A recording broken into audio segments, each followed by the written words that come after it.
A spring has a spring constant of 2,500 newtons per meter.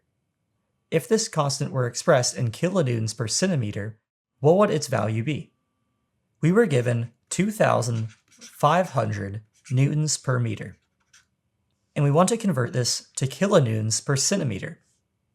First, we can convert the newtons to kilonewtons by multiplying by our conversion factor of 1 kilonewton is equivalent to 1,000 newtons.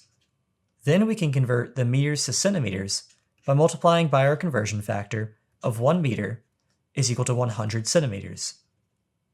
Here we can see that the newtons cancel and give us newton meters, and the meters cancel and leave us with centimeters.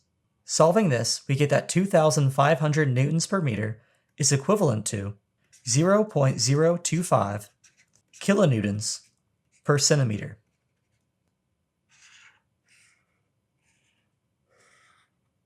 If you found this video helpful, don't forget to leave a like, subscribe, and let me know in the comments what topics you'd like to see next. Thanks for watching.